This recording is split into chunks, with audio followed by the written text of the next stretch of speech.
الشیطان اللعین الرجیم بسم اللہ الرحمن الرحیم الحمد للہ الذی جعلنا من المتمسکین بولایت امیر المؤمنین واولادہ المعصومین صلوات اللہ علیہم اجمعین الحمد للہ علی ما انعم ولہ الشکر علی ما الہم والثناء بما قدم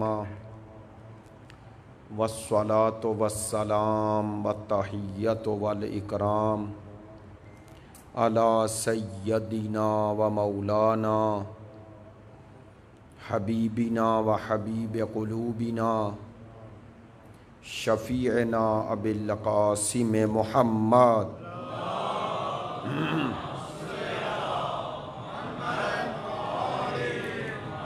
و آلہ الاطیبین الاطہرین الاجمدین الامجدین الذین اذہب اللہ عنہم الرجس وطہرہم تطہیرا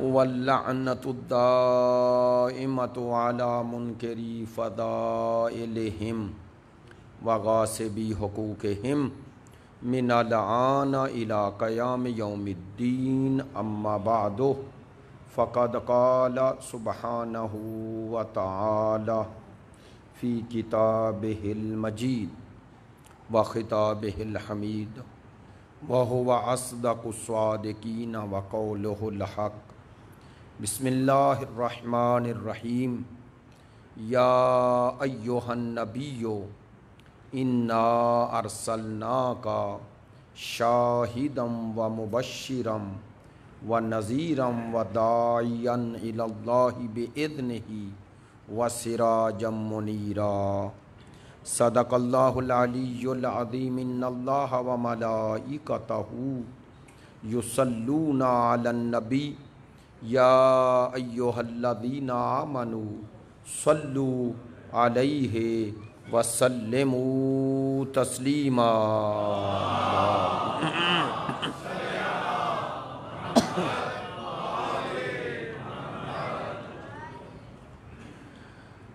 سب سے پہلے آپ حاضرین کی خدمت میں اس شب پربرکت شب رحمت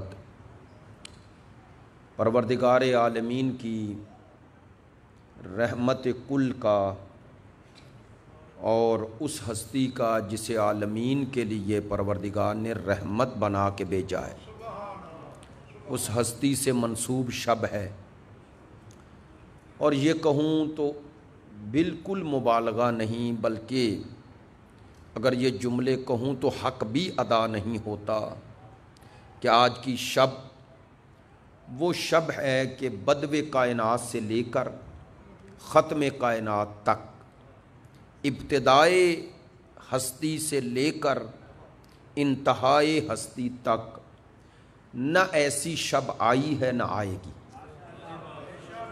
یہ مبالغہ نہیں ہے، یہ حقیقت ہے۔ مجھے دے دو ایک صلوات پڑھ لیں بلند آواز سے۔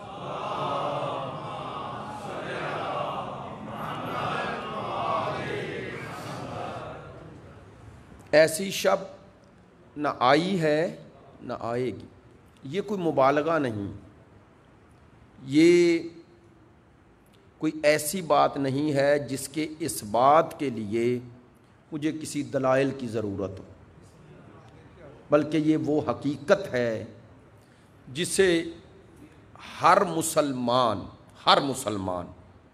جو کلمہ پڑھنے والا اور کسی حد تک جس ہستی کا آج ذکر ہے، جس حد تک اسے معرفت ہے، وہ یہ بات تو قبول کرتا ہے، باقی شخصیات کو چھوڑیں، یہ قبول کرتا ہے کہ تمام انبیاء، اولیاء، اوصیاء، متقین، صالحین، مومنین میں اس ہستی جیسا نہ کوئی ہے نہ ہوگا.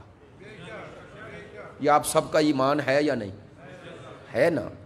اگر ہمارا یہ ایمان ہے اور یہ حقیقتاً ہے، ہم مقام افضلیت میں سرکار دو عالم کو تمام کائنات سے افضل مانتے ہیں.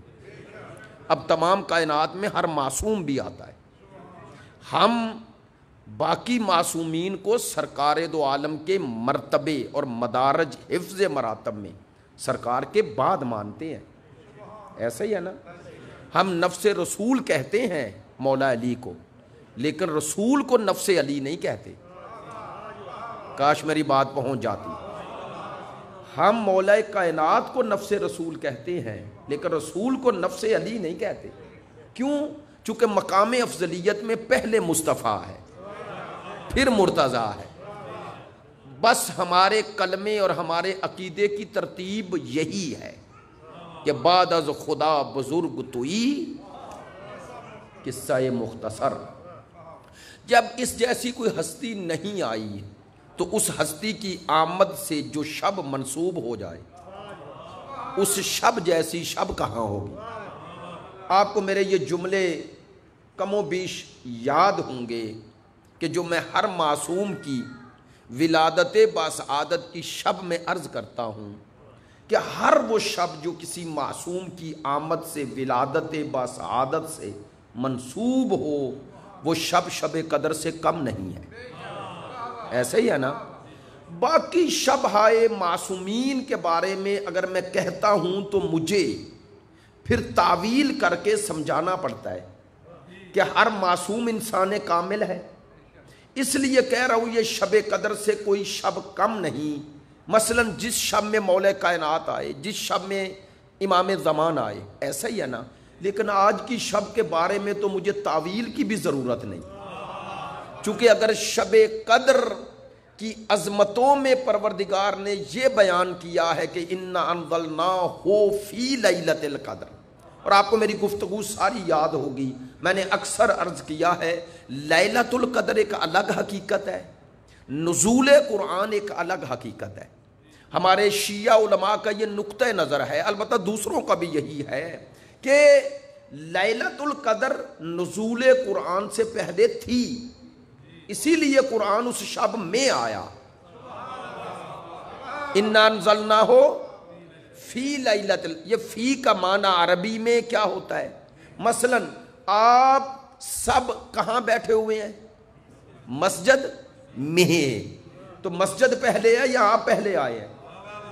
تو ظرف پہلے ہوتا ہے. ایسا ہی ہے نا؟ اس ظرف میں جو ڈالتے ہیں ظرف کا ہونا پہلے ضروری ہے. پروردگار بتا رہا ہے میں نے لیلۃ القدر میں قرآن نازل کیا. تو لیلۃ القدر میں قرآن اترا تو وہ لیلۃ القدر نزول قرآن سے پہلے تھی، لیکن پروردگار نے اس شب کی عظمت کو بتایا نا کہ میری نظر میں اگر یہ شب عظیم نہ ہوتی تو عظیم شب میں عظیم کتاب نازل نہ کرتا. ایسا ہی ہے. چلو اب جملہ کہہ رہا ہوں، اگر پروردگار کی نظر میں لیلۃ القدر کی عظمت نزول قرآن کی وجہ سے بڑھ گئی، اور ایسا ہی ہے، تو اگر اس شب کی عظمت بڑھ جاتی ہے جس میں قرآن آئے تو اس کا مقام کیا ہوگا جس پر قرآن آئے؟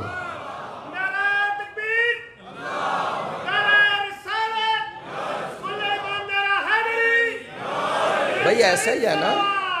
اللہم صلی علی محمد وآل محمد. اس ہستی کا مقام کیا ہوگا؟ آج اس ہستی کی آمد سے شب منسوب ہے جس پر قرآن اترا. چلے میں ایک بات کہوں گا، محسوس نہ کیجئے گا، ابتدا میں ہی کہہ دیتا ہوں، حالانکہ آخر پہ تلخ بات آخر پہ جاتے جاتے کرنی چاہیے تاکہ ساری گفتگو میں تلخی باقی نہ رہے اور آپ مجھ سے ناراض نہ رہیں. لیکن اب پہلے ہی کر رہا ہوں، پھر آگے بات چلاتا ہوں. ابھی میرے اہل سنت بھائی پڑھ رہے تھے، میں آیا تو وہ مولا کائنات اور ان کے فضائل پڑھ رہے تھے. یہ نفسیات ہے، نفسیات، کہ جب وہ شیعہ لوگوں میں جاتے ہیں، میرے بہت سے اہل سنت دوست ہیں، بہت، اور بڑا ان سے محبت کا رشتہ ہے اور بڑا کھل کے فرینکلی بات ہوتی ہے، علماء ہیں وہ بھی. وہ جب بھی شیعہ مجمع میں آتے ہیں، کوئی مناسبت بھی ہو، ذکر مولا علی کا کرتے ہیں. کیوں کرتے ہیں؟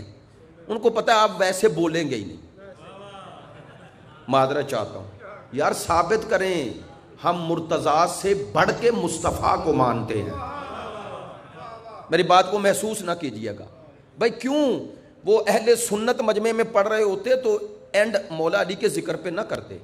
میں ان کی نیت پہ شک نہیں کر رہا، لیکن ان کے اندر یہ نفسیات تھی ہی کہ شیعوں کو بلانا ہے تو مولا علی کا ہی ذکر کرنا پڑے. آپ جتنا مولا علی کے ذکر پہ خوش ہوتے ہیں تو مولا علی کے سامنے مولا علی کا ذکر کریں وہ اتنے خوش نہیں ہوں گے اگر مولا علی کے سامنے مصطفیٰ کا ذکر کریں. بتائیں، امیر المومنین نے اپنی پوری حیات طیبہ میں، دعویٰ کر رہا ہوں پوری حیات طیبہ میں، جب بھی فضائل پڑھے یا اپنا مقام بتایا تو اپنی ہر فضیلت کو نسبت دی ہے مصطفیٰ سے.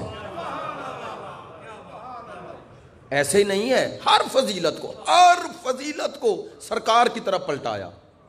مثلا امیر المومنین کے فضائل کمالات میں سب سے بڑا کمال جو شیعہ سنی دونوں مانتے ہیں وہ کون سا ہے؟ علم. ایسا ہی ہے نا؟ تو مولا کائنات کے علم کو مصطفیٰ نے پہلے بتایا نا. آپ نے میری بات پہ شاید توجہ نہیں کی.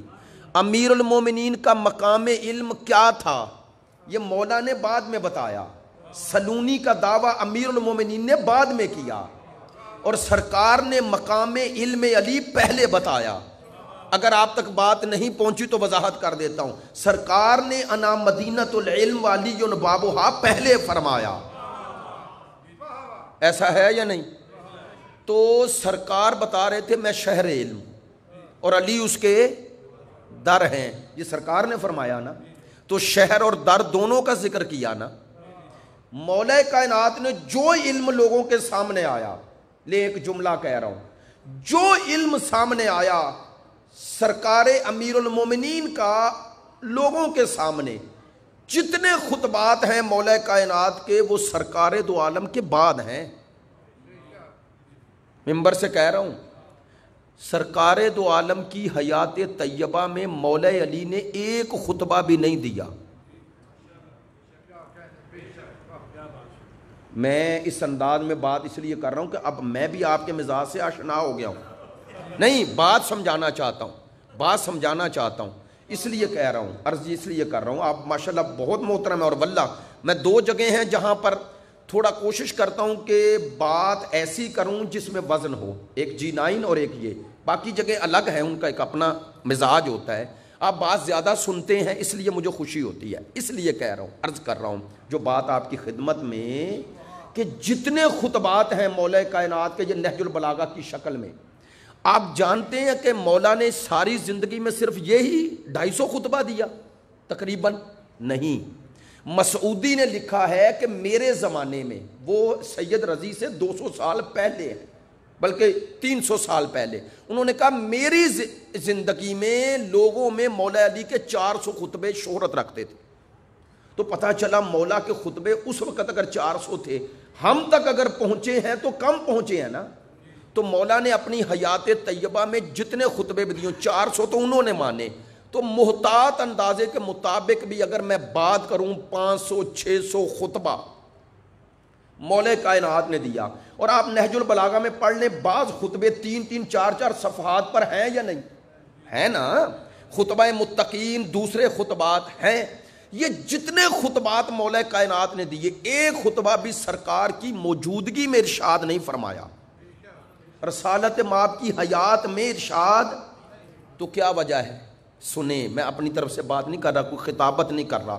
آیت اللہ جوادی عاملی فرماتے ہیں سرکار دو عالم کی موجودگی میں مولا کائنات کا ایک خطبہ بھی ارشاد نہ فرمانا یہ اس بات کی دلیل ہے کہ سرکار امیر المومنین کی نظر میں مقام مصطفیٰ کا یہ ادب تھا.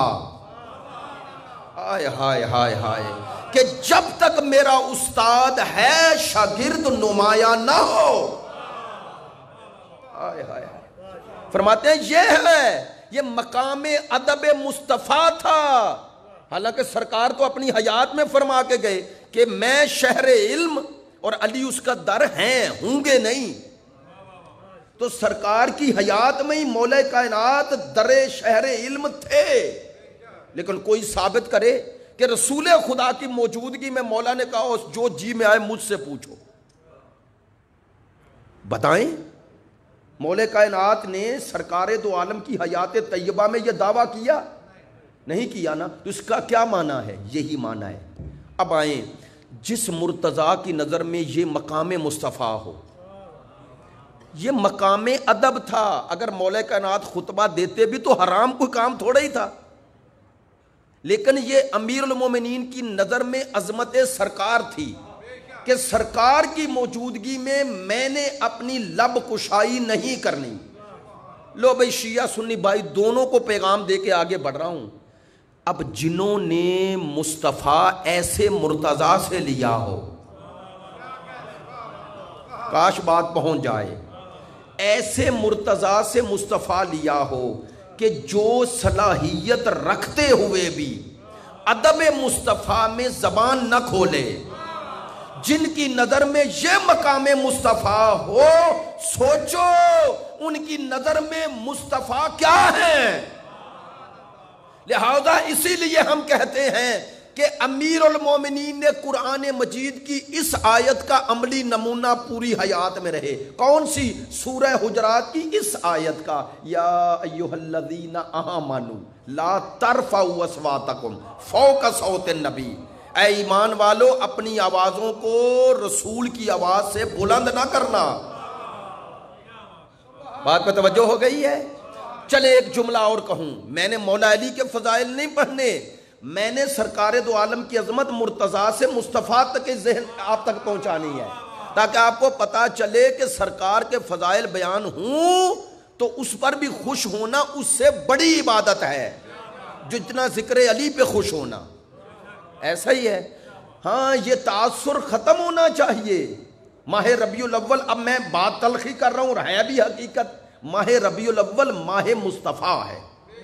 ہماری ہر مجلس میں، ہماری ہر محفل میں، ہماری ہر بیٹھک میں ذکر مصطفیٰ ہونا چاہیے، اور واقعاً یہ جتنا فیض ہے، جتنا فیض یہ مصطفیٰ کے صدقے میں ہے۔ آپ میری بات پہ توجہ نہیں فرمائی؟ نہیں، جو کچھ آپ کو اہل بیت بھی ملے ہیں تو سرکار کے صدقے میں۔ ایسا ہے یا نہیں؟ بھئی سرکار کے وجود کے صدقے میں سب ملے ہیں۔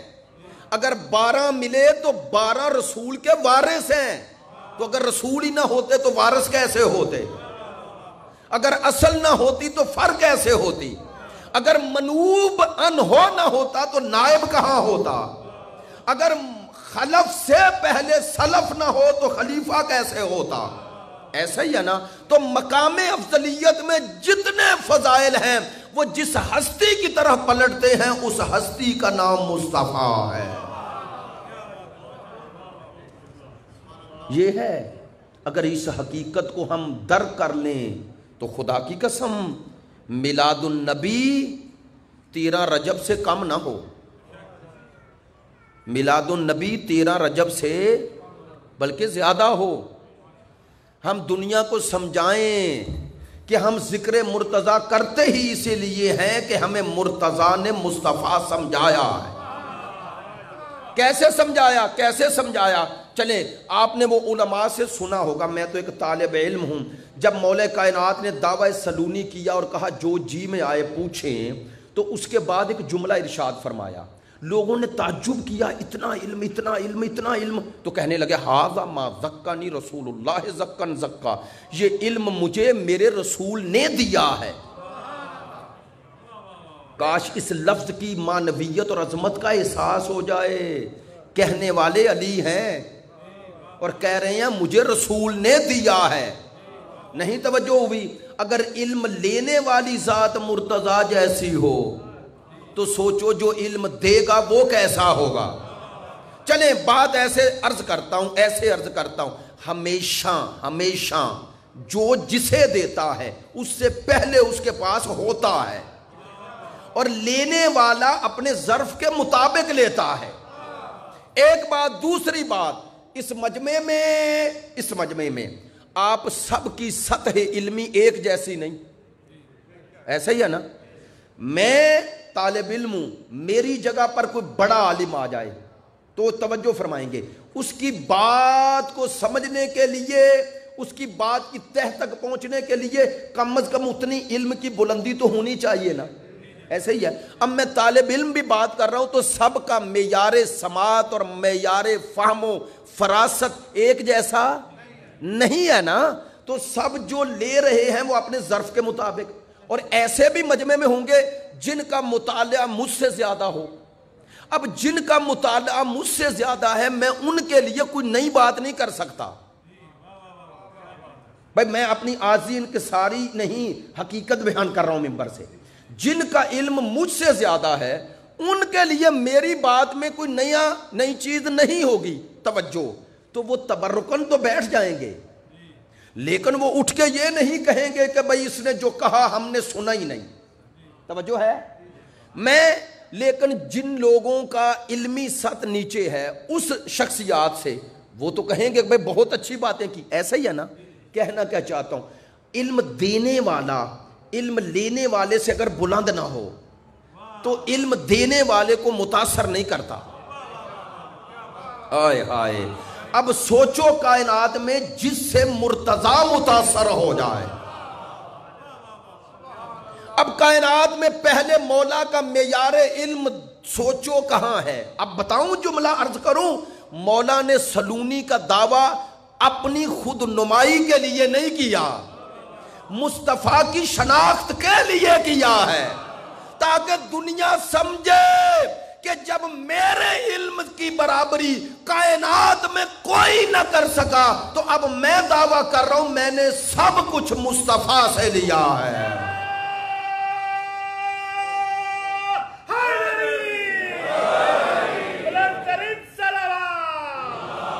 صلی علی محمد و آل محمد وعجل.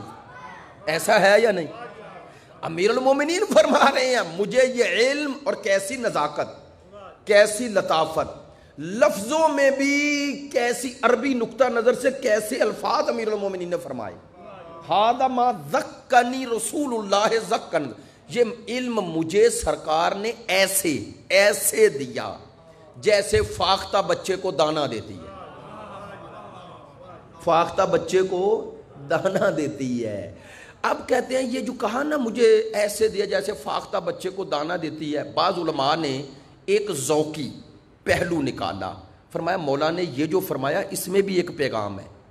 فرمایا مجھے ایسے علم، تمثیل میں بھی یہ نہیں کہا جیسے ماں بچے کو دودھ دیتی ہے، عظمت اس میں بھی ثابت ہو جاتی، لیکن ایک بات ذہن میں رہتی کہ ماں جو بچے کو دودھ دیتی ہے سارا نہیں ہوتی غذا میں سے کچھ دودھ بنتا ہے.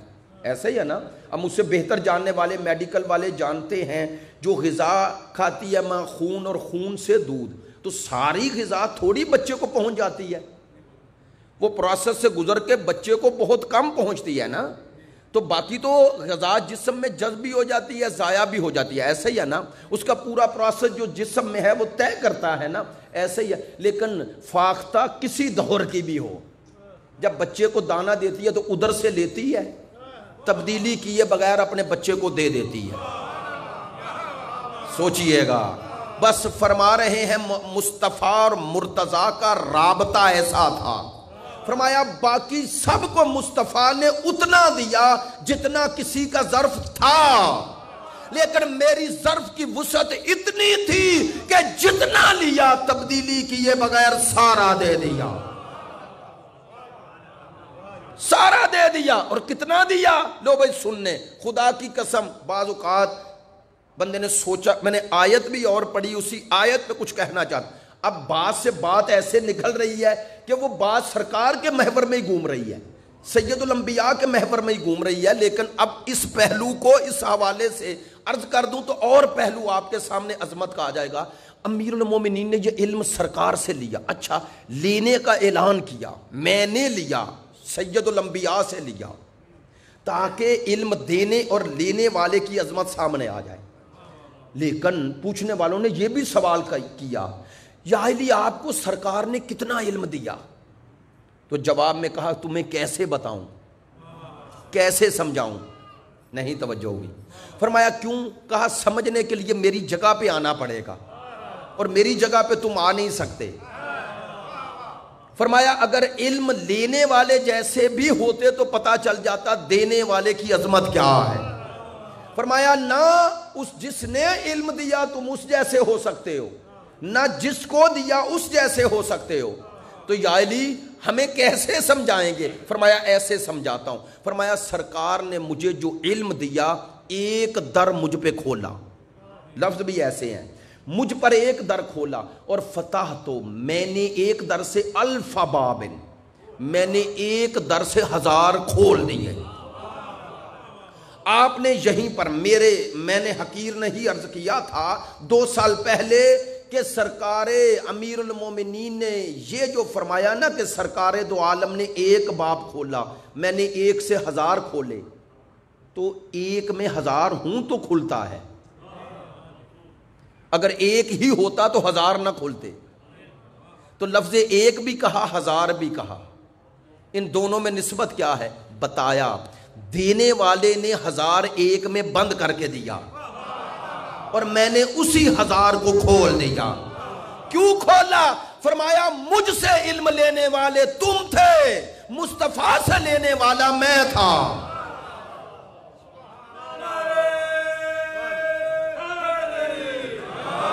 ایک صلوات پڑھ لیں بلند آواز ہے.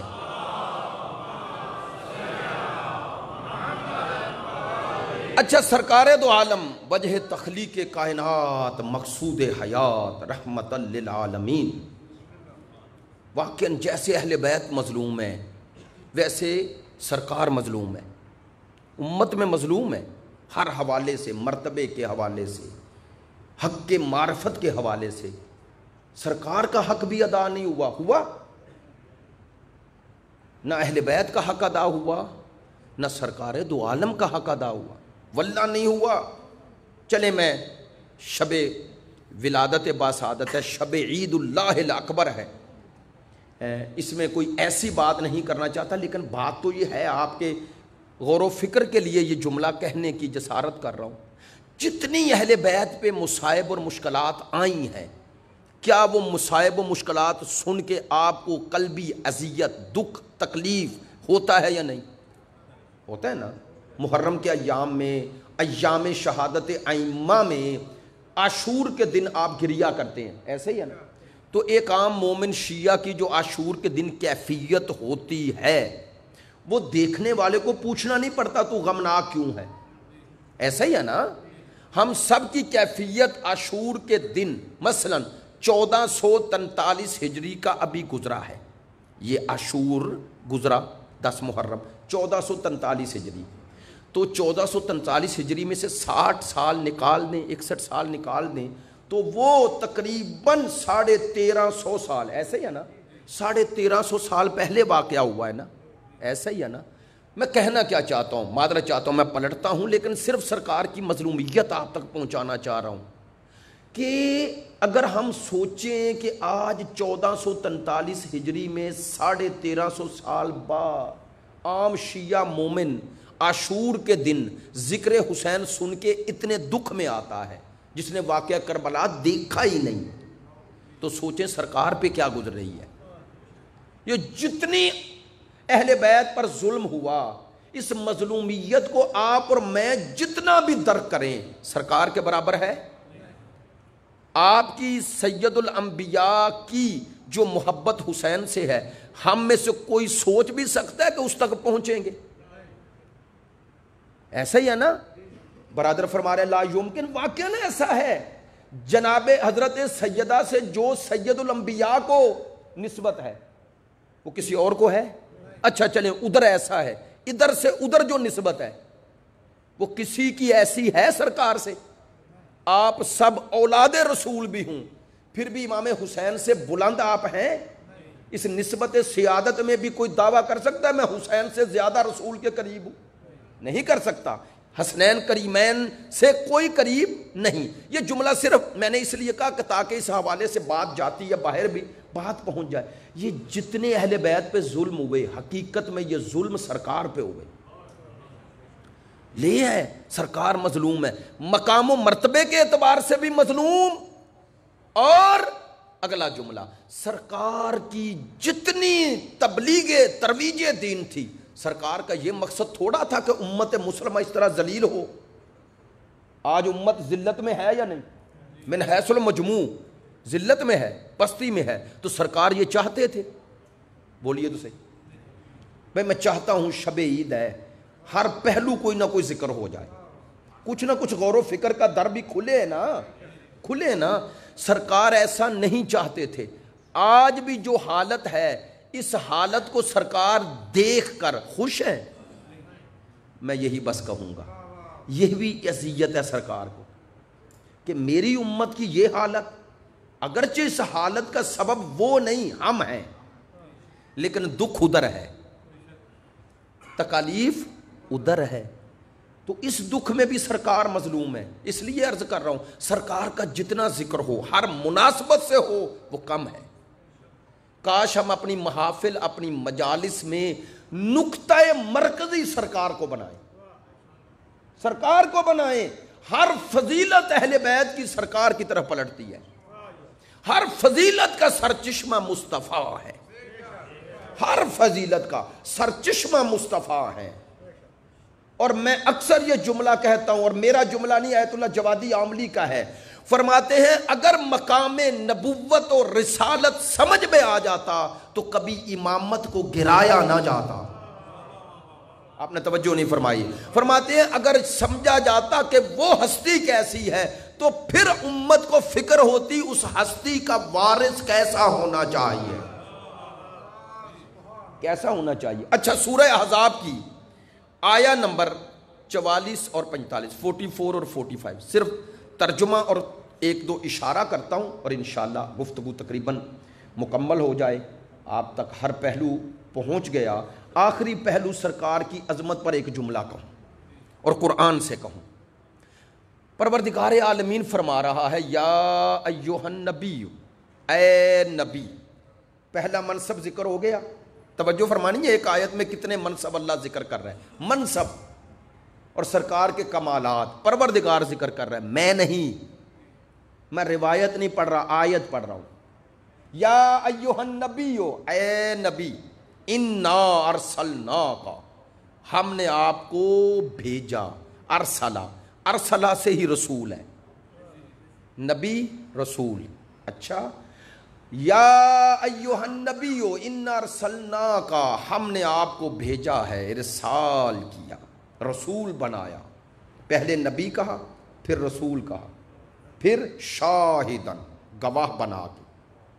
یہ لفظ گواہ میں بڑی عظمت ہے، سرکار اللہ کے بنائے ہوئے گواہ ہیں، کاش بات پہنچ جائے، خدا کے بنائے ہوئے گواہ ہیں۔ بھئی آپ گواہ ایسا ڈھونڈتے ہیں کہ جو آپ کے دعویٰ پر ایسی صداقت کی دلیل بن جائے۔ دیکھیں، پورا مقدمہ گواہوں پہ کھڑا ہوتا ہے، تو دعوی توحید کے لیے اللہ نے جسے گواہ بنایا ہے وہ مصطفیٰ ہے۔ اب سوچو، جو دعوی توحید کہہ رہا ہوں، پیغام توحید پر اللہ کا گواہ بن کے آئے، اگر گواہ بنانے والا خدا ہو تو جسے بنائے گا وہ کیسا ہوگا؟ اچھا چلے، آیت کو آیت سے ملانا ہے اور آپ کو دلیل دینی ہے۔ آپ نے، چلے میں ذریعہ بھی بتا دیتا ہوں، بعض مولوی چھپاتے ہیں، اپنی تقریر کا ذریعہ چھپاتے ہیں تاکہ آپ پڑھ نہ لیں، لیکن میں بتا رہا ہوں، ممبر سے کہہ رہا ہوں، آپ تفسیر کوثر کی یہی اسی آیت کے ضمن میں سورہ احزاب کی تفسیر دیکھیے گا انشاءاللہ۔ حضرت حجت الاسلام شیخ محسن علی ندوی صاحب نے یہ سارے پہلو بیان کیے، لیکن میں ذرا اور انداز میں بیان کر رہا ہوں۔ شاہدن، گواہ بنا کے بھیجا۔ سرکار کی گواہی کی عظمت کو ایک جملے میں سمیٹوں، قرآن میں فرماتے ہیں، فَكَيْفَ اِذَا جِئْنَا مِنْ كُلِّ أُمَّةٍ بِشَهِيدٍ وَجِئْنَا بِكَ عَلَىٰ هَٰؤُلَاءِ شَهِيدًا۔ لے بے ترجمہ ہی کافی ہوگا، جتنی آپ کی توجہ ہے، چہروں سے محسوس ہو رہا ہے۔ سورہ نساء ہے، آیا نمبر 41 ہے۔ خدا فرماتا ہے، فَكَيْفَ اِذَا جِئْنَا، پس اس دن کیا حال ہوگا جب ہم ہر امت سے ایک گواہ لائیں گے. اس دن سے مراد سمجھ میں آ گئی؟ قیامت کا دن. پروردگار فرما رہا ہے میرا حبیب امت کو یاد کروائیں وہ قیامت کا دن کیسا ہوگا. اذا جئنا من کل امت بشہید، جب ہم ہر امت پر اس امت سے گواہ لائیں گے. وجئنا بکا علی ہؤلاء شہیدا، اور آپ کو ان سب پر گواہ بنائیں گے. نہیں، معنی کھولتا ہوں، ہر امت کا نبی اپنی امت کے اعمال کی گواہی دے گا، اور میرا حبیب آپ ان نبیوں کی گواہی دیں گے. جملہ کہوں، بس جتنا فرق اس نبی اور امت میں ہے اتنا ہی فرق ہر نبی اور مصطفیٰ میں ہے. فَكَيْفَ إِذَا جِئْنَا مِنْ كُلِّ أُمَّةٍ بِشَهِيدٍ وَجِئْنَا بِكَ عَلَىٰ هَؤُلَاءِ شَهِيدًا. میرا حبیب وہ کیسا وقت ہوگا جب ہر امت پر اس امت کا نبی گواہ ہوگا اور آپ ان نبیوں پر گواہ ہوں گے. کاش اس جملے کو مسلمان سمجھ جائیں. نہیں، جملہ کہوں، اللہ ہر نبی سے پوچھے گا بتاؤ تمہاری امت نے جو تم نے تعلیمات پہنچائیں عمل کیا؟ ہر نبی اگر گواہی دے گا تو امت کی بخشش ہوگی، ورنہ اگر نبی کہے گا انہوں نے میری تعلیمات کو ضائع کر دیا تو ان کی گواہی کو قبول کیا جائے گا. کہہ دوں جملہ، اللہ کہتا ہر نبی سے پوچھوں گا امت کی گواہی دو کہ آپ کی تعلیمات پر امت نے عمل کیا. اور سید الانبیاء سے خدا کہہ رہے مصطفیٰ تم سے پوچھوں گا بتا ان نبیوں نے ویسا کیا جیسا میں نے بنا کے بھیجا. تو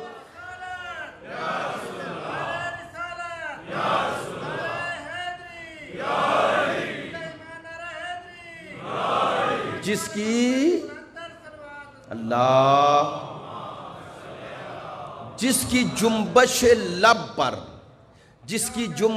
لب پر اللہ نبیوں کی نبوت کو روک دے اسے مصطفیٰ کہہ دے. یہ ہے سرکار، یہ ہے سید الانبیاء، یہ ہے امام الانبیاء. چلیں ایک آیت، اب لفظ شاہدن گواہ بنا کے بھیجا. اب میں یہ کہنے کا تو حق رکھتا ہوں گواہ کے لیے کسی معاشرے میں دو چیزیں شرط ہیں. اب آپ بتائیں گے گواہی قبول کس کی ہوتی ہے؟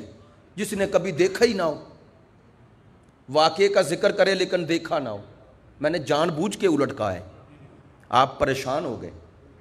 آپ گواہ ایسے لوگوں کو مانتے ہیں؟ اچھا معذرت چاہتا ہوں. گواہ کے لیے کم از کم یہ ضرورت ہے نا، ضروری ہے نا، اس نے ماشاءاللہ آئی وٹنس کہتے ہیں آپ، آنکھوں سے. تو جو آنکھوں سے دیکھے گا وہ وہاں موجود ہوگا یا نہیں ہوگا نا؟ تو اس کا حضور بھی ضروری ہے، اس کا نظر کرنا بھی ضروری ہے، یعنی حاضر بھی ہو ناظر بھی ہو. میری بات پہنچ گئی ہے؟ تو سرکار اگر امت کے اعمال پہ گواہ ہیں تو امت کا عمل سرکار کے سامنے حاضر بھی ہے ناظر بھی ہے. بھئی میری بات پہنچنی چاہیے. نہیں کوئی میری اس بات کو خطابت نہ سمجھے.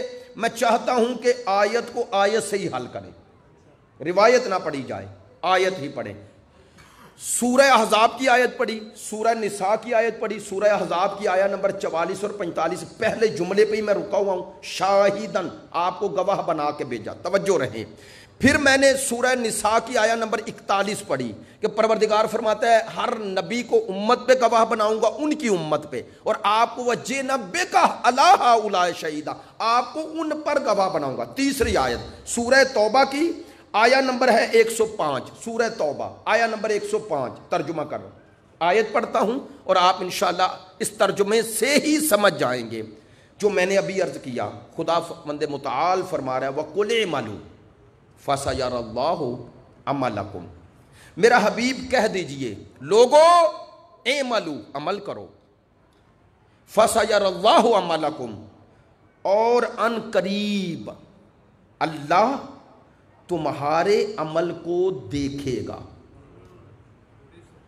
اس میں کسی کو شک ہے؟ اللہ دیکھ رہا ہے یا نہیں دیکھ رہا ہے؟ اچھا، اب آیت یہیں رک جاتی تو مسئلہ حل تھا۔ اب حل ابھی بھی ہے، لیکن ان کے لیے حل نہیں جو سرکار کی اس حیثیت کے قائل نہیں۔ ممبر سے کہہ رہا ہوں، سورہ توبہ آیا نمبر 105، کچھ دوست نکال رہے ہیں، آپ فون سے نکال دیں تاکہ یقین ہو جائے میں جو پڑھ رہا ہوں ہے قرآن میں۔ بھئی اب ایسے بھی آ گئے ہیں ممبر پہ جو قرآن کے علاوہ آیت بنا لیتے ہیں۔ اللہ نے کہا تھا بنا کے لاؤ، نکلو، ہم بنا کے لے آئے ہیں نا ایسے۔ چلیں اگرچہ توبہ کوئی کر لے تو اب اس پہ بھی کچھ کہا نہیں جا سکتا۔ فَسَيَرَ اللَّهُ عَمَلَكُمْ، کیسر بھائی یہاں تک مسئلہ حل، تمہارے عمل کو اللہ دیکھے گا بس، وَرَسُولُهُ آیت ہے اور رسول دیکھے گا۔ آپ نے توجہ فرمائی ہے؟ سورہ توبہ آیا نمبر 105 لفظی ترجمہ میں تفسیر کوثر سے ہی کر رہا ہوں۔ خداوند متعال فرما رہا ہے عمل کرو، یعنی عمل سے مراد نیک عمل کرو، تمہارے عمل کو اللہ دیکھے گا۔ فَسَيَرَ اللَّهُ دیکھے گا، تو دیکھے گا کا معنی دونوں شامل ہو جاتے ہیں کہ دیکھ رہا ہے اور دیکھنے میں تسلسل ہے، یعنی جو عمل کرتے ہو وہ دیکھ رہا ہے۔ یا اللہ تیری ذات کے بارے میں تو ہمارا ایمان ہے، تو دیکھ رہا ہے۔ تو نے اگلا جملہ تو نے ارشاد فرمایا وَرَسُولُهُ، اور جیسے میں دیکھ رہا ہوں میں اپنے رسول کو بھی دکھا رہا ہوں۔ میری بات میں توجہ ہے؟ اب مسلمان بتائے اللہ تو دیکھ رہا ہے، اب اللہ نے رسول کے دیکھنے کا اعلان کیا، اگر رسول نہیں دیکھ رہا تو اعلان کیوں ہے؟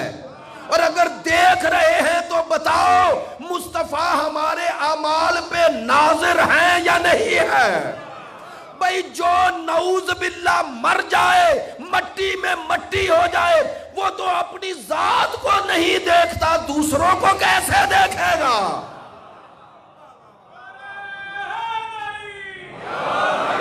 میری بات میں توجہ ہے؟ سورہ توبہ آیا نمبر 105 بار بار دہرا رہا ہوں۔ فَسَيَرَ اللَّهُ عَمَلَكُمْ وَرَسُولُهُ، لیں بھائی خطرناک جملہ آ گئے، وَالْمُؤْمِنُونَ، اللہ کہتا ہے صرف میں اللہ رسول ہی نہیں دیکھیں گے، مومنین بھی دیکھ رہے ہیں۔ یہاں لوگوں کو رسول کو ماننا مشکل ہے، اللہ کہہ رہا ہے مومنون بھی دیکھیں گے۔ اور سَتَرُدُّونَ، کیا آیت میں لطافت ہے، سَتَرُدُّونَ اِلَىٰ عَالِمِ الْغَيْبِ وَالشَّهَادَةِ، اور اللہ جلد ہی تمہارے اعمال کو اس عالم غیب و شہادت کی طرف پلٹائے گا۔ نہیں بھئی توجہ رہے، یہ ہے لطافت۔ حضرت شیخ محسن علی نجفی صاحب اسی آیت کے ضمن میں لکھتے ہیں کہ اللہ کہہ رہے ہیں تمہارے عمل کو پلٹائے گا۔ دو باتیں ثابت ہوئی، ایک یہ کہ عمل کا ظاہر نہیں دیکھ رہے مصطفیٰ، عمل کا باطن دیکھ رہے ہیں۔ آپ نے توجہ نہیں فرمائی ہے؟ عمل کے ظاہر اور باطن سے کیا مراد؟ مثال دے رہا ہوں، میں یہاں نماز پڑھوں، آپ دیکھ رہے ہیں، اگر ویسے مثال دے رہا ہوں، باہر سے کوئی غیر مسلم آ جائے، وہ اس شیشے سے دیکھے مجھے نماز پڑھ، دیکھ رہا ہے یا نہیں؟ تو آپ کی طرح ہی دیکھ رہا ہے نا، تو پھر خصوصیت کیا رہ گئی؟ اگر عمل سے دیکھنے سے مراد یہ ہے کہ نماز پڑھتے سب دیکھ رہے ہیں، وہ تو سب دیکھ رہے ہیں، اس میں اللہ نے اپنی اور رسول اور مومنین کو الگ کیوں کیا؟ بس پتا چلا ہم عمل کا ظاہر دیکھ رہے ہیں اور مصطفیٰ عمل کے باطن کو دیکھ رہے ہیں۔ ہائے ہائے ہائے ہائے، اور دلیل کیا ہے؟ سَتَرُدُّونَ إِلَىٰ عَالِمِ الْغَيْبِ وَالشَّهَادَةِ، تمہیں عالم غیب و شہادت کی طرف پلٹایا جائے گا۔ تو پلٹانے سے کیا مراد؟ ہمارے عمل کو پلٹایا جائے گا، عمل کو۔ خدا فرما رہا ہے فَيُنَبِّئُكُم بِمَا كُنتُمْ تَعْمَلُونَ، اور اللہ تمہیں اس کی خبر کرے گا جو تم عمل کرتے رہے۔ کاش میری بات پہنچ جائے، ہم سب اپنے عمل کو قیامت میں دیکھیں گے اور مصطفیٰ یہی دیکھ رہا ہے۔ نہیں جملہ بدل دوں، ہم عمل کی جزا و سزا وہاں دیکھیں گے اور مصطفیٰ ہمارے عمل کی حقیقت کو یہیں دیکھ رہا ہے، یہیں دیکھ رہے ہیں۔ یہ ہیں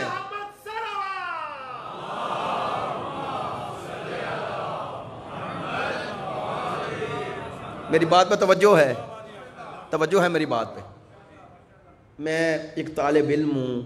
میں نے کبھی ایسے دعوے ایسی باتیں ممبر یا زیر ممبر کبھی کی نہیں. شبر بھائی دوسرے دوست جو میرے قریب ہیں جانتے ہیں میں نے کبھی ان چیزوں کو اس طرح نہیں. لیکن خدا کی قسم جتنی محبت جتنے عشق سے جتنے شوق سے جتنے ولولے سے میں اپنے مطالب کو آپ کی خدمت میں پیش کرتا ہوں, یہ میری نظر اس پہ ہوتی ہے کہ جتنی دیر آپ بیٹھے ہیں آپ کا بیٹھنا مفید ہو جائے. میری نظر کبھی گھڑی پہ نہیں ہوتی. اگر میں محدود کرتا ہوں تو آپ کی وجہ سے نہ, واقعاً میرے لیے ہر گفتگو یہاں نہیں ہر جگہ مشکل ہو. میں محرم میں بھی کوئی تقریر میری 1.25 گھنٹے سے کم نہیں. آپ یوٹیوب پہ دیکھ لیں, کوئی بھی 1 گھنٹہ 20 منٹ 25 منٹ سے کم نہیں. سمیٹنا مشکل اس لیے ہو جاتا ہے. لیکن کہنا کیا چاہتا ہوں کہ میں نے کبھی خطیب سمجھ کے اپنی گفتگو نہیں کی ہے. میں اس لیے کرتا ہوں کہ جتنا وقت ملا ہے آل محمد کے مکتب کی ایسی نمائندگی ہو کہ غیر بھی سنے تو آپ کو یہ نہ کہے کیا کہہ رہا ہے. اپنے مکتب و مذہب کی عالمانہ عادلانہ عاقلانہ اور ایسی گفتگو ہو جو سننے والے کو دلائل کے ساتھ پہنچے. میں نقطے نہیں لگاتا, خطیب نقطے لگاتا ہے, میں نقطے نہیں لگاتا. میں حقائق بیان کرتا ہوں, دلائل بیان کرتا ہوں. اس لیے یہ البتہ علماء سے لے کر ان بزرگ علماء کا اسی لیے نام لیتا ہوں تاکہ خیانت علمی بھی نہ ہو اور آپ ان سے آشنا بھی ہوتے رہیں. اور یہ کوئی غلط بات تھوڑی ہے, ان بزرگ علماء کی عربی فارسی میں جو ذخیرہ علمی ہے وہ پہنچایا جائے. تو کہنے کا مقصد یہ ہے کہ ممبر پہ آنے والوں کی کو پڑھانے میں آپ لوگوں کا بنیادی کردار ہے. آپ جتنا اپنا سننے کا معیار بلند کریں گے پڑھنے والے کو اتنی محنت کرنی پڑے گی, اور یہ محنت آپ کروائیں گے. اگر آپ کی گفتگو سننے کا معیار سطحی رہے گا تو خطیب کے لیے بڑا آسان ہوتا ہے. واقعات پڑھنا آسان ہوتا ہے لیکن دلائل بیان کرنا معارف بیان کرنا مشکل ہوتا ہے. ہاں, ان دلائل اور حقائق میں اگر ادھر سے ادھر بات ہو گئی تو آپ کی بات آپ کو سوال کا جواب دینا ہے. ایسا ہی ہے نا. تو میں نے یہ عرض کیا سورہ توبہ کی آیت نمبر 105, بس گفتگو ختم کر رہا ہوں. سورہ توبہ کی آیت نمبر 105, سورہ نساء کی آیت نمبر 41, سورہ احزاب کی آیت نمبر 44 اور 45, ان کا آپس میں جو ربط ہے اسے دیکھیں تو پھر آپ شاہدن کا معنی سمجھیں گے. ایک صلوات بلند آواز سے پڑھیے. آ جان. تمام علماء کرام رب الاخص میرے برادر محترم آغا زہدی کی صحت و سلامتی کے لیے بحق سید الانبیاء بلند تر صلوات.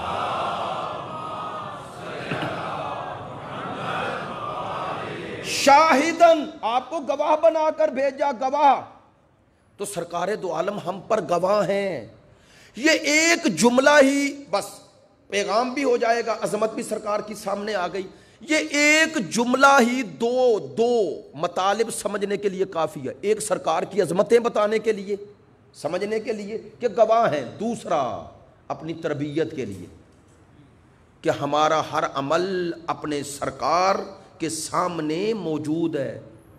چلیں اب یہ بات بھی بغیر دلیل کے نہ رہ جائے, روایت پر اختتام کرتے ہیں گفتگو کا تاکہ آپ اس حوالے سے اور قریب آ جائیں. وسائل الشیعہ میں یہ حدیث موجود ہے اور حدیث بھی امام معصوم امام محمد باقر علیہ السلام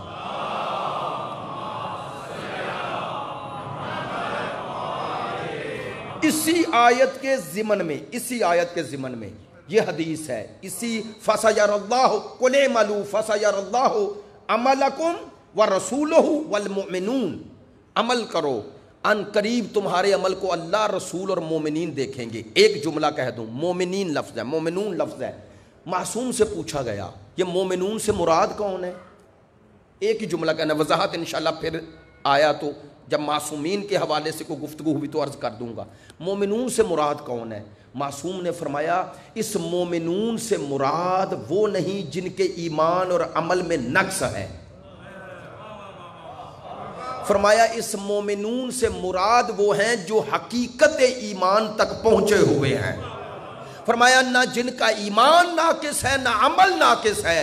صحابی نے پوچھا وہ کون ہے؟ فرمایا اس کائنات میں ایمان اور عمل میں جو کامل ہوتا ہے صرف معصوم ہوتا ہے۔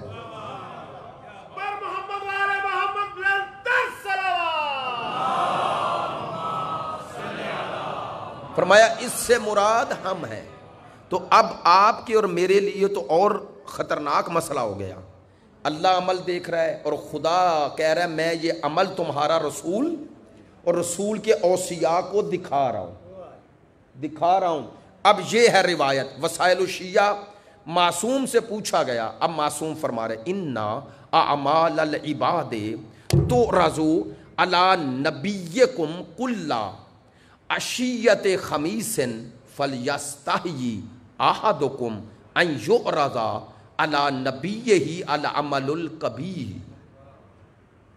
معصوم فرما رہے ہیں، فرماتے ہیں تمام اعمال تمہارے نبی کے سامنے ہر جمعرات کی شام کو پیش کیے جاتے ہیں، یعنی شب جمعہ ہم سب کے اعمال، معصوم فرما رہے ہیں، فرمایا تمہارا اعمال نامہ سرکار کے حضور پیش کیا جاتا ہے۔ فَلْيَسْتَحْيِ أَحَدُكُمْ، معصوم فرماتے ہیں اب اس چیز کی میں لفظ بدل رہا ہوں، اگرچہ روایت کے ترجمے میں لفظ سخت ہے، فرمایا حیا کرنا، اس چیز کا خیال کرنا کہ تمہارا کوئی عمل سرکار کے حضور ایسا نہ جائے جسے دیکھنے کے بعد سرکار کو اذیت ہو۔ ان الذین یؤذون اللہ ورسولہ، وہ لوگ جو اللہ اور اس کے رسول کو اذیت دیتے ہیں۔ اب آیت کا اگلا جملہ پڑھتا ہی نہیں، ان کی سزا سورہ احزاب میں پڑھ لیں۔ شب عید ہے تو ظاہر ہے سرکار کا ذکر، تو سرکار کے ذکر میں ہر پہلو آیا، تو یہ بھی ہمارے لیے ضروری ہے نا۔ ہم خوش قسمت ہیں کہ اللہ نے ہمیں نبیوں میں سید الانبیاء دیا، وصیوں میں سید الاوصیاء دیا، عصمت میں سیدۃ النساء دی، شہداء میں سید الشہداء دیا، اور جس کے ذریعے پوری دنیا میں اسلام یعنی کلمہ توحید غالب آئے گا، وہ امام بھی تمہیں دیا۔ جب اس نے اتنی نعمتیں دی ہیں تو ان نعمتوں کا شکر کیا ہے؟ شکر کیا ہے؟ وَاعْتَصِمُوا بِحَبْلِ اللَّهِ جَمِيعًا وَلَا تَفَرَّقُوا۔ پروردگار فرما رہے ہیں، سورہ آل عمران ہے غالباً، آیا نمبر 103، اگر درست کہہ رہا ہوں معذرت چاہتا ہوں، آیا نمبر 103۔ پروردگار فرما رہے ہیں اللہ کی رسی کو مضبوطی سے تھام لو اور تفرقے میں نہ پڑو، بس نہ۔ وَاذْكُرُوا نِعْمَتَ اللَّهِ عَلَيْكُمْ، اللہ کہتا ہے اس نعمت کو یاد دلاؤ جو اللہ نے تم پر کی۔ اچھا وہ نعمت کون سی ہے؟ فرمایا اس نعمت کے آنے سے پہلے تم کیا تھے؟ اذ کنتم اعداء، تم ایک دوسرے کے دشمن تھے، فألف بین قلوبکم، تمہارے دلوں میں تالیف الفت پیدا ہو گئی اور تم ایک دوسرے کے بھائی بن گئے۔ بے توجہ ہے کس کے صدقے میں؟ اس نعمت کے صدقے میں۔ 2 دفعہ اس آیت میں لفظ نعمت آیا، وَاذْكُرُوا نِعْمَتَ اللَّهِ وَكُنْتُمْ عَلَى شَفَا حُفْرَةٍ مِّنَ النَّارِ فَأَنْقَذَكُم مِّنْهَا، فرمایا تم جہنم کے دہانے پہ تھے، سرکار نے آ کے تمہیں جہنم کے دہانے سے جنت کے دروازے پہ پہنچا دیا۔ یہ 2 دفعہ لفظ نعمت سے مراد تمام علماء نے سرکار کو لکھا۔ توجہ ہے، سرکار اللہ کی نعمت بھی ہیں، رحمت بھی ہیں، کاش بات پہنچ جائے۔ وَمَا أَرْسَلْنَاكَ إِلَّا رَحْمَةً لِّلْعَالَمِينَ بھی ہیں، ہستی کی نسبت، عالمین کی نسبت دیکھو تو رحمت ہے۔ مومنین کے لیے کیا ہیں؟ سورہ آل عمران آیا نمبر 164، لَقَدْ مَنَّ اللَّهُ عَلَى الْمُؤْمِنِينَ اِذْ بَعَثَ فِيهِمْ رَسُولًا مِّنْ أَنفُسِهِمْ، اللہ کہتا ہے میں نے مومنین پہ منت لگائی کہ ان میں رسول بھیج دیا۔ تو 2 آیتوں سے تائید ہو گئی، ایک وہ آیت جس میں اللہ نے کہا اس نعمت کے صدقے میں تم بھائی بن گئے، دوسرا کہا مومنین پہ میں نے منت لگائی۔ بھائی توجہ رہے، اللہ نے سرکار کو نعمت کہا، آغا صاحب موجود ہیں، پوچھ لے شکر نعمت کہتے کسے ہیں؟ نعمت کا شکر ادا کرنا منعم کا، نعمت دینے والے کا واجب عقلی ہے، شرعی بعد میں ہے، فطری طور پہ واجب ہے۔ میں آپ پر کوئی احسان کرتا ہے، آپ کیا کہتے ہیں جواب میں؟ شکریہ۔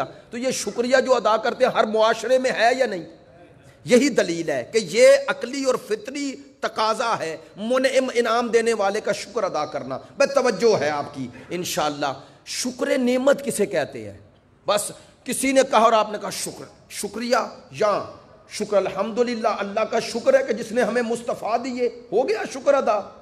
نہ، جا کے علماء سے پوچھ لیجئے گا کہ شکر نعمت کا معنی تمام علماء نے یہی کیا ہے۔ شکر نعمت یہ ہے کہ نعمت جس مقصد کے لیے ملی ہے وہ مقصد پورا کیا جائے۔ میں نے جملہ کہہ دیا ہے، چلے مثال سے سمجھا دیتا ہوں۔ یہ نوجوان بھائیوں کے لیے اللہ نے آنکھ دی، یہ نعمت ہے یا نہیں؟ آنکھ کا دیکھنا نعمت ہے نا، تو اس نعمت کا شکر کیا ہے کہ ہر وقت کو اللہ تو نے آنکھیں دی ہے؟ نہ، اس کا شکر یہ ہے کہ اسے اس طرح دیکھو جیسے وہ چاہتا ہے۔ یہ زبان اس نے دی ہے، اس سے بولو وہ جو وہ چاہتا ہے۔ یہ کان اس نے دیے ہیں، سماعت دی ہے، اس سے وہ سنو جو وہ چاہتا ہے۔ اب کہہ دوں جملہ، اگر آپ اپنے جسم کے ہر جز کو اس کی مرضی کے مطابق استعمال کر رہے ہیں، زبان سے شکر نہ بھی کہیں شکر ادا ہو رہا ہے۔ تو کہنا کیا چاہتا ہوں، سرکار دو عالم اللہ کی سب سے بڑی نعمت ہے، بھائی ہیں یا نہیں؟ سب سے بڑی نعمت ہے سرکار دو عالم، اہل بیت نعمت عظما ہے، ولایت و رسالت و امامت نعمت عظما ہے۔ اس نعمت کا شکر کیا ہے کہ اللہ نے سرکار اور ان کی آل کو جس ہدایت کے لیے بھیجا، اس ہدایت پہ عمل کرتے جاؤ، شکر ادا ہوتا جائے گا، شکر ادا ہوتا جائے گا۔ میں مظفر آباد گیا 2 سال پہلے میلاد کے حوالے سے، میں نے وہاں ایک جملہ لکھا ہوا دیکھا اور بس اسی پہ ختم کر رہا ہوں۔ بڑا پیارا جملہ لکھا ہوا تھا، جگہ جگہ بینر لگے ہوئے تھے میلاد النبی کے، تو 2 باتیں بڑی مجھے جذب کی۔ لکھا ہوا تھا میلاد مناؤ، سیرت اپناؤ۔ بس سرکار کا جشن مناؤ اور سرکار کے کردار کو اپناؤ۔ آپ سب کی توفیقات خیر میں اضافے کے لیے بلند تر صلوات محمد وآلہ۔ آقا صاحب اگر آپ محسوس نہیں فرمائیں دعا آپ کروا دیں، میری خواہش ہے۔ بسم اللہ، آ جائیں، آئیے، ہے جسارت لیکن معذرت چاہ بآواز بلند صلوات۔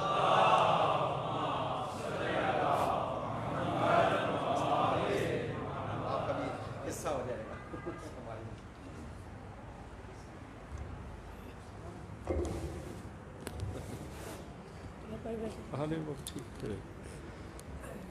اللهم صل على محمد وآل محمد، اللهم صل على محمد وآل محمد، إلهي بحق محمد وعلي وفاطمة والحسن والحسين وتسعة المعصومين من ذرية الحسين۔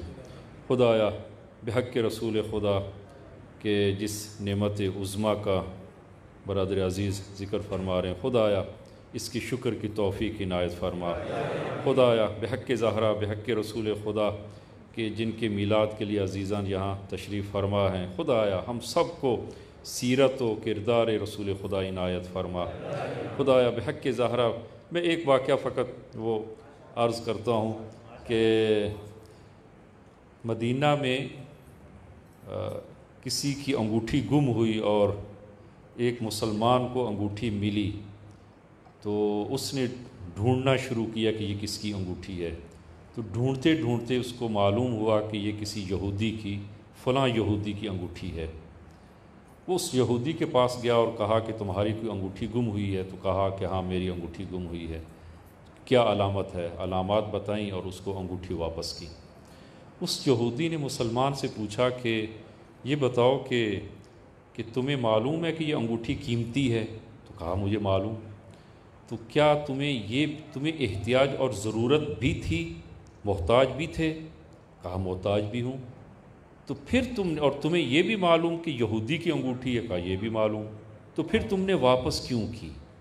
اس نے ایک جملہ کہا کہ مجھے خیال آیا کہ قیامت کا دن ہوگا، حضرت موسیٰ، حضرت موسیٰ علیہ نبینا علیہ الصلوۃ والسلام بھی ہوں گے، رسول خدا بھی تشریف فرما ہوں گے، اور اگر میدان محشر میں تم آئے اور آ کر کہا کہ اپنے نبی حضرت موسیٰ سے کہ یا موسیٰ، کہ رسول خدا کے اس صحابی اور مسلمان نے میری انگوٹھی اس کو ملی اور اس نے مجھے واپس نہیں کی، تو کہیں ایسا نہ ہو کہ رسول خدا کا سر جھک جائے، ہاں یہ جھک نہ جائے۔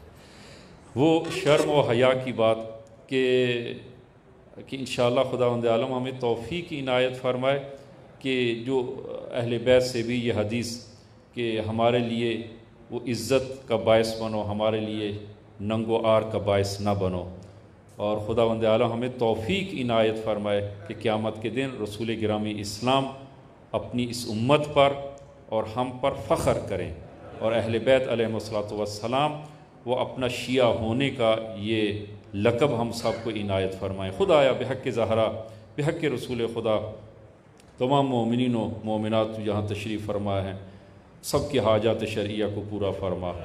خدایا بحق زہرا ہمیں اپنے اس مکتب و دین پر ثابت قدم فرما، اور ہمیشہ یہ دعا مانگتو خدایا ہم سب کو، ہماری نسلوں کو تا روز قیامت مخلص ترین شیعہ یعنی امیر المومنین میں سے قرار دے۔ خدایا بحق زہرا، بحق رسول خدا، قیامت کے دن ہم سب کو رسول گرامی اسلام اور حضرت زہرا کی شفاعت سے بہرہ مند فرما۔ خدایا تمام مومنین کے حاجات شرعیہ کو پورا فرما۔ خدایا بحق زہرا، بحق امام زمان، خدایا تمام مومنین کو صحت و سلامتی و طول عمر و عزت و افتخار عنایت فرما۔ خدایا اس عبادت کو اپنی بارگاہ میں قبول فرما، اور رسول خدا کو ہم سے راضی و خشنود فرما۔ خدایا بحق امام زمان، امام کے ظہور میں تعجیل فرما، اور ہم سب کو ان کے یار و انصار میں محشور فرما۔ اللہم صلی علی محمد و آل محمد وعجل فرجہم وسہل مخرجہ۔ اللہم کل ولیک الحجۃ ابن الحسن صلواتک علیہ وعلی آبائی فی هذه الساعة وفی کل ساعة ولیا وحافظا وقائدا وناصرا ودلیلا وعینا حتی تسکنہ ارضک طوعا وتمتعہ فیہا طویلا بحق محمد وآلہ الطاہرین۔